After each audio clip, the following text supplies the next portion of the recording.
subalpine zone, those stunted trees I spoke of. So when you're looking at them, bear in mind, some of them can be over 100 years old and are, in spite of that short stature. That's the average tree. About 20 million times, but yeah, look on the other side. Oh yeah, budget smoke? Yeah, I see that. Now on the left-hand side of the train, the smoke dissipates here, but you'll be able to see out to the valleys below. There's some nice color out there in the valley towards Whitefield, New Hampshire. And closer to us, of course, a big old drop here into Birch Ravine. Now, Henry Birch was a newspaper publisher who chose to publish a newspaper on the summit of Mount Washington, of all places, in the late 1800s and early 1900s, which became appropriately known as the Among the Clouds newsletter. Now, that newspaper contained some of the earliest weather and climatological observations and reports from the summit of Mount Washington, which now is, of course, a very valuable resource in the world of climate study and mountain forecasting. The mountain observatory there does daily forecasting from the top of Mount Washington. Very useful not only for us in our operations, but for hikers of the higher summits here. Very good tool. The Cogrelli is a direct supporter of their nonprofit organization. You contribute a few dollars for every ticket sold right to the observatory. We have an option for folks to kick a higher donation to them when they buy their ticket, if they so choose. This affords everyone complimentary admission to their weather museum at the top of the mountain, which is at the bottom floor of the main building at the top.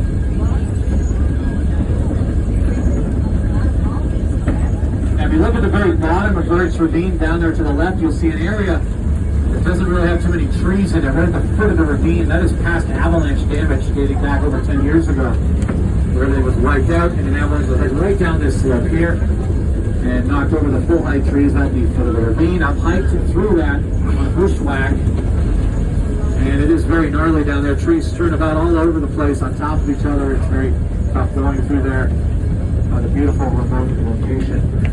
Now there's a hiking trail that runs up the spine of that ridgeline opposite us. That is the Jewel Trail. That begins just opposite where the train goes at the base area. They have seen the sign for that. The mountain to our immediate left there is a sub-peak of Mount Washington known as Mount Clay, named after statesman Henry Clay. Now it does not qualify as one of the 48 4,000 plus footers because it does not have enough prominence above the shoulder between itself and Mount Washington to be considered an individual mountain peak. That's why it is a sub-peak. But if you hike over from Mount Jefferson, which is just behind it, you'll know that there's quite a bit of dropping game through that side. You're leading back, Reese. We'll have a good look at Mount Jefferson in just about 5 minutes as we press up the next incline. You'll be able to see the northern residentials to our left. Now just for fun here, we have this landmark on the right, bright green rock that we call Rocky the Cod Frog. In the fall weather, that's a landmark on the way down. Running a pitch change in the tracks that occurs right in the vicinity. Something the breakers will look for on a nasty day. That's of course been painted, but a lot of these rocks have a lighter and natural occurring shade of green thanks to the lichen and moss which will grow upon them. Darker green would be your moss, the lighter green your lichen in most cases. There is some darker green lichen as well. Lichen kind of in between a fungus and an allergy of sorts. You can think of it that way. Some of the lichen formations are multiple thousands of years old in some instances.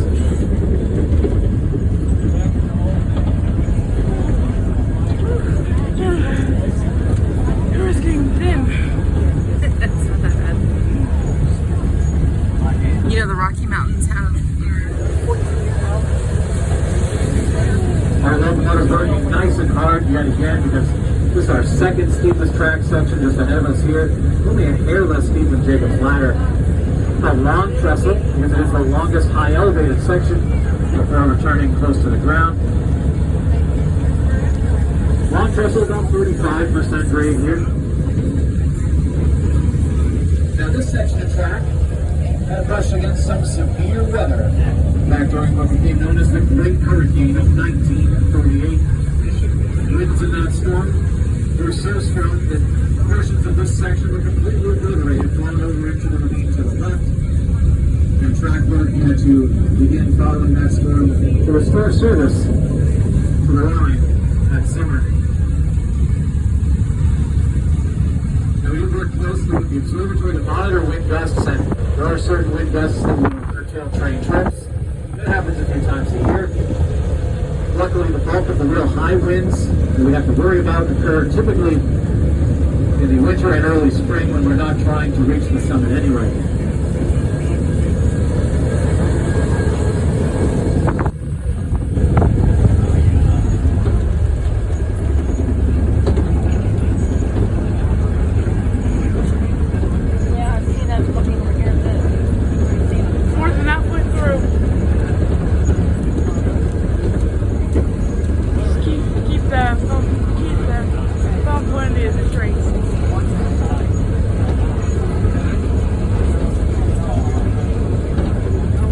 Once we reach the top of Long Trestle, we're going to be pitching up into the final and certainly most extreme climate zone on the mountain, the Alpine Tundra. Now in this final zone, you have about 6 months of continuous winter conditions. Now adding to that, you do have the possibility of winter-like days at any time of the year, even outside of that frame of time. Now this means that there is permafrost beneath the soil, and the vegetation changes once again. In this final zone of the mountain, you'll only see just a few more of these stunted growth trees. In just a few minutes they'll disappear altogether, leaving you primarily with just alpine grass, and sedges here, moss, lichen, and so forth. Now during the month of June, typically we do have some rare alpine flowers that bloom out. And while this vegetation is fairly hardy when it comes to standing up to the weather, it's actually rather fragile when it comes to human intervention. If humans, i.e. hikers, deviate from the marked trails and traipse about on the sedges and so forth here, the flowers, they can be crushed, killed, and take years and years and years to grow back. So the establishing of herd paths and trampling is prohibited. We must stick to the marked trail system above tree line here. No bushwhacking above tree line.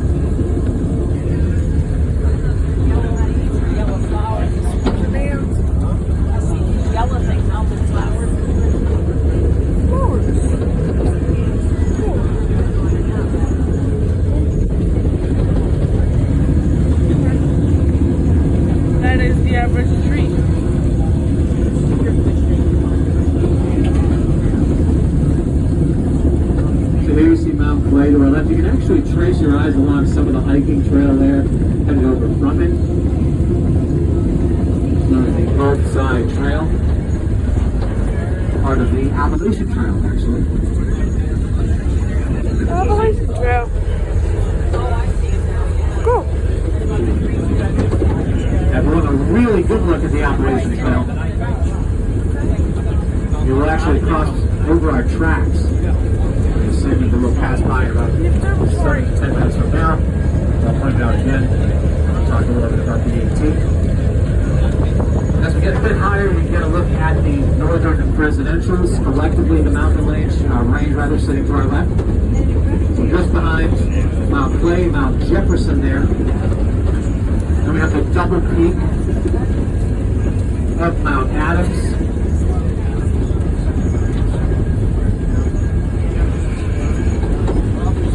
And last in line, but certainly not least, Mount Madison. Now, Mount Washington was named after George, of course, but was actually done so before he was president, when he was still general. So he became the first president. The native Abenaki called Mount Washington Adjukuchuk. Adjukuchuk meant home of the Great Spirit, or where Great Spirit resides. Much of the native Abenaki did not hike or venture up Mount Washington out of a little bit of healthy fear and respect for not entering into the home of the Great Spirit.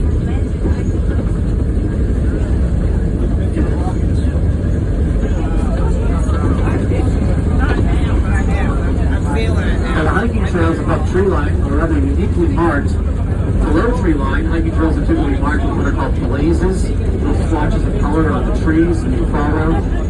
But above tree line, of course, there's no trees, so what you build these what are called cairns, C-A-I-R-N-S. Cairns, marked the way. They're spaced out 25 to 30 feet apart on the trail, and you follow them from one cairn to the next to make sure you're on task, because more often than not, it's very foggy up here, visibility low and limited. The cairn system is certainly much appreciated during those times. Now, hikers and visitors are prohibited from building rock stacks that could confuse or detract from the cairn system. But if the hikers get off trail following a false marker, it could spell disaster on some of those low visibility days. Coming right at us, we have what's called the West Side Trail. It goes just beneath our tracks. And along the edge, jumps in there, the Gulf Side Trail, that part of that 18, and that will cross us a little later. Then before we get to the summit.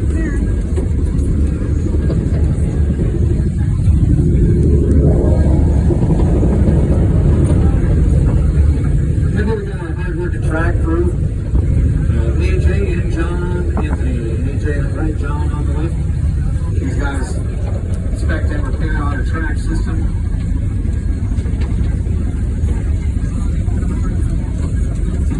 They're out every day, Monday through Friday, doing good work here on the mountainside.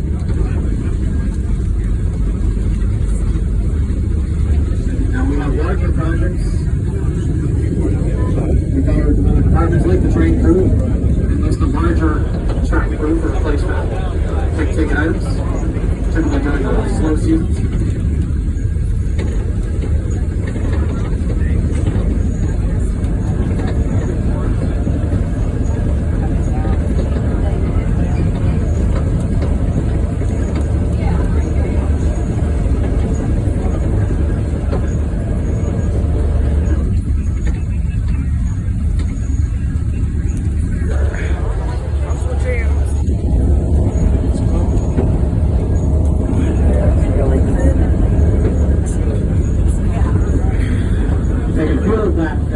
The New Hampshire air conditioning kicking in here. A little breeze, a little cooler. Feels nice actually. And this is a warm day up here. I was hiking yesterday on Mount Moriah, which is just south of Gorham, the north of the Auto Road on Route 16, or just off Route 16. Couldn't believe how warm it was above tree line. Over 60 degrees was the high yesterday on the summit of Mount Washington. We'll do the same today. Anytime you get over 60 on the summit in October, it's very, very warm. I think the record is 62 all time for October on the top here.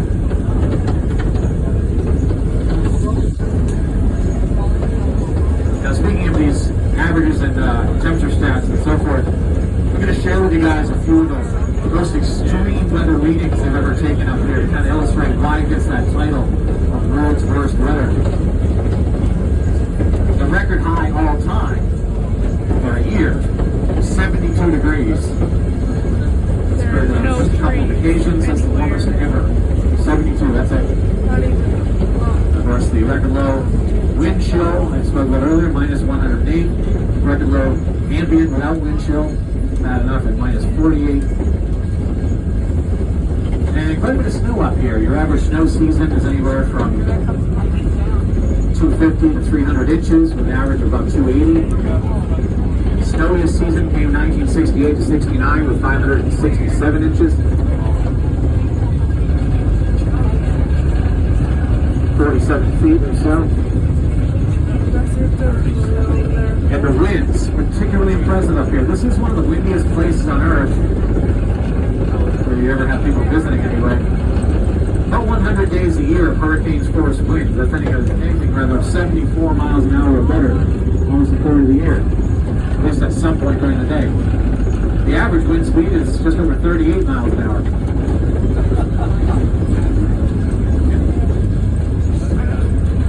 We have the record up here set for fastest wind speed recorded by a manned weather station anywhere on the surface of the Earth.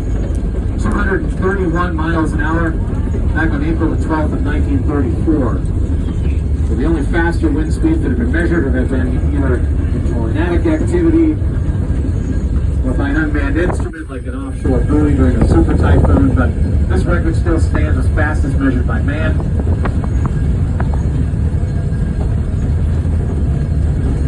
And we're certainly proud of that up here. In fact, the modern facilities at the summit that you can see there to the forward and right, the state building and the observatory tower, they're built with walls that are almost 3 feet thick and have bulletproof glass windows. They can withstand wind speeds up to 300 miles an hour quite easily.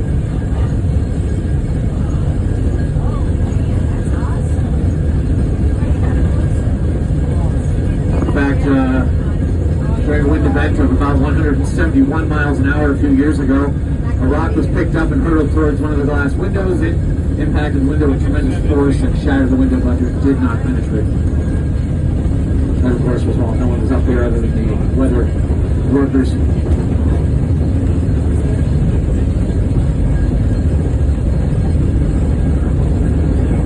Now, you'll get some hikers that'll hike up here in the winter time. This is a good mountain to test your winter gear. People will even train by hiking this mountain in the winter to get ready for something like Mount Everest.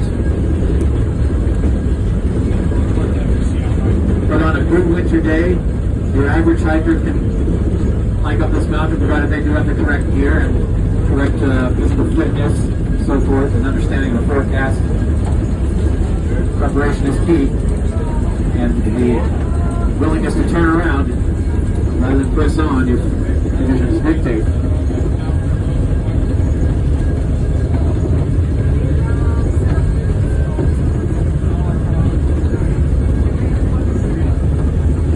Now you might be able to tell from this vantage point there is an observation deck on the roof of the state building at the top.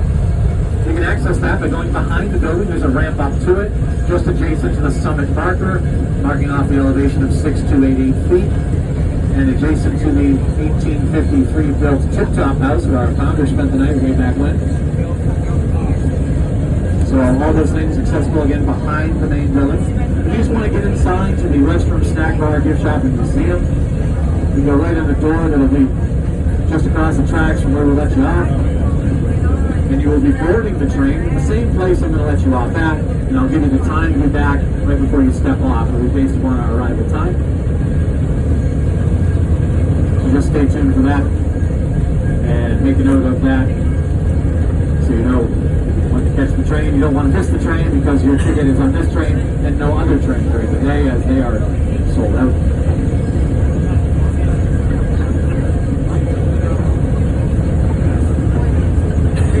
Now just ahead of us here you can see some of those trail markers, those cairns. That is where, as spoke earlier, the Appalachian Trail crosses our tracks. The Appalachian Trail crosses the 2,100 plus mile trail that runs from Springer Mountain in northern Georgia all the way to Mount Katahdin in north central Maine. I hiked Mount Katahdin 2 weeks ago, and it was nice to see some people finishing the Appalachian Trail there with much fanfare. It is a 4 to 7 month journey. If they do a through hike, that means hiking all the way through end to end, typically going from south to north. There are some people that will start north and head south, becoming a little more common these days actually, but still a majority going south to north. That does not mean that every hiker you see on this trail is a through hiker on the AT. You got plenty of day hikers here, backpackers doing like a 2-day, 3-day trip, section hiking the AT perhaps. But those with the biggest of packs and the worst of smells are your through hikers. A lot of showers along the way.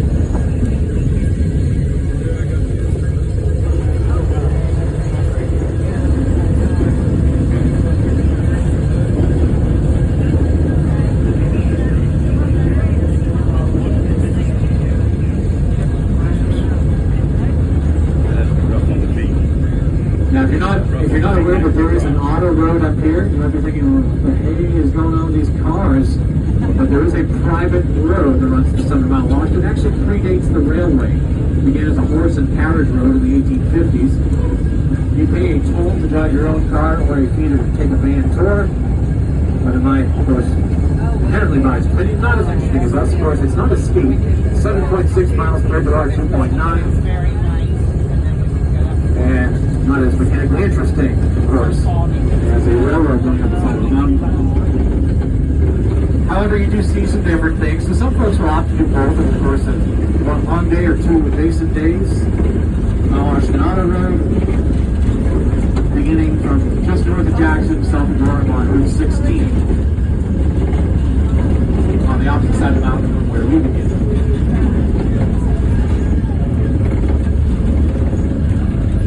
Now they run the hotel at the base of the road called Glen House, which is a rebuild of an earlier structure known as the Glen House. Which is actually where the fateful hike began way back in 1855. A woman by the name of Lizzie Ford, hiking with her family back in 1855, and she would unfortunately become the first reported female fatality on Washington, the hiker. As the hiking party got close to the summit, they lost their way in dense fog, and the storm began. The temperature wind chill, they were so different. Standing back 100 behind the self-built wall of rock. Block out the wind and make it to the morning hours so they could try to navigate to the top. See, the worst thing was they had snow.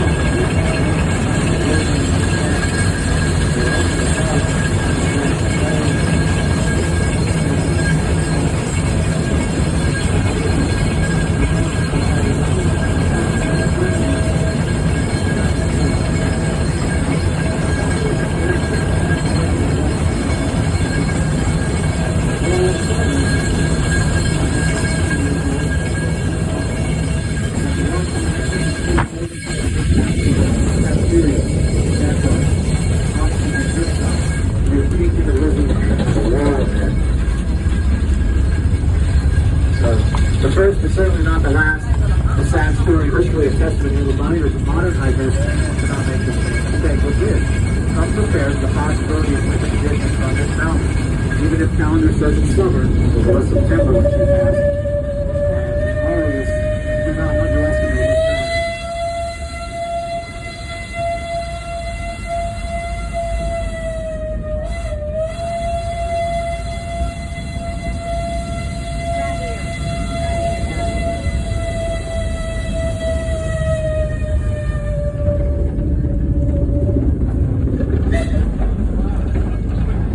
The sound of those whistle blasts, I would like to welcome you folks to the top of New England as we have our final approach now towards the southern Mount Washington.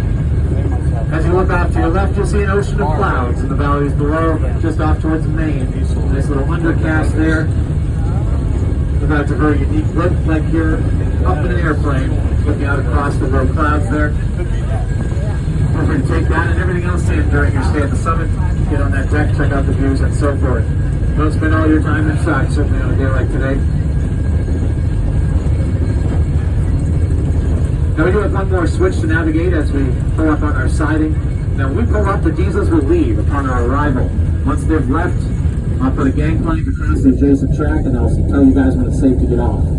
So just sit tight till I give that all set, as I'll have to get a couple of pieces into position. I will have a few final words for everyone before you step off the train. In particular, that very crucial time that you'll want to note for when to be back to catch the train going down.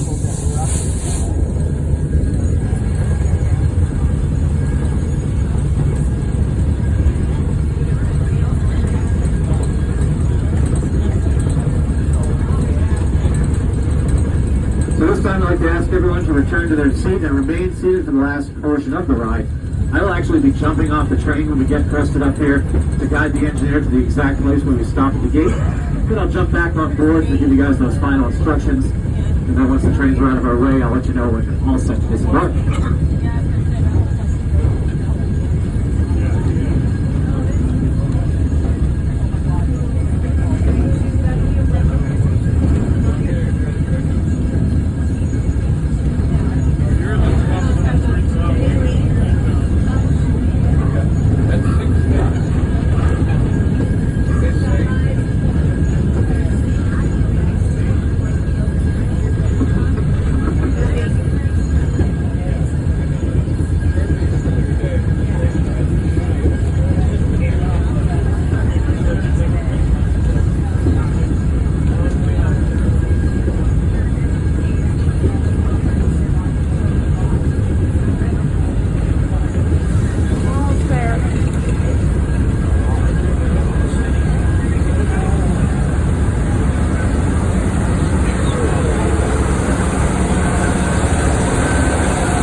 Alright, welcome to the summit, everybody. When we get these trains out of our way, we're going to put a device across the track. And you can go across and you can have your children run straight into the building or around the back to get to the summit sign, Trip-Top House, or observation deck. We're going to make note of the time here.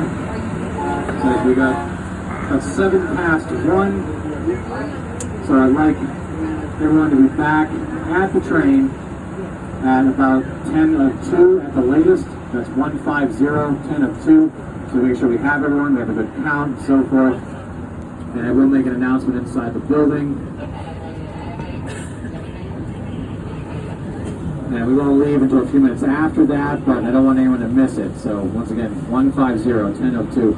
As soon as this train pulls back out of our egress point here, I will throw the deck in and get you guys off. You can leave anything on board the train that's not valuable. The train does not lock, but you will have the same bench. But try not to leave anything on the seat back, as I will be pivoting it. You can leave it on the posterior portion there, the bench portion. But the back portion I have to pull on to flip around. Now, if you have any questions when you step off the train, I'll be right out there. If anyone needs a hand, myself and Wayne will be out there.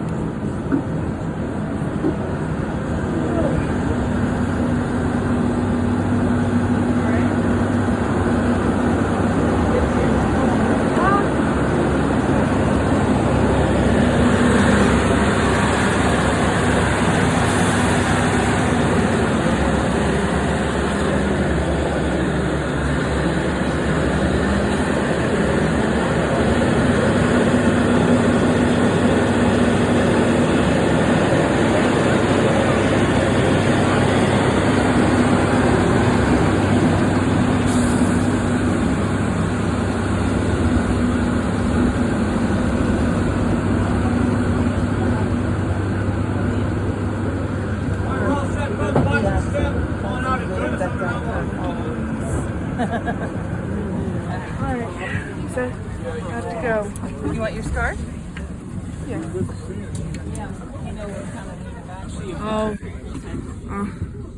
I'll see you guys back on the way down.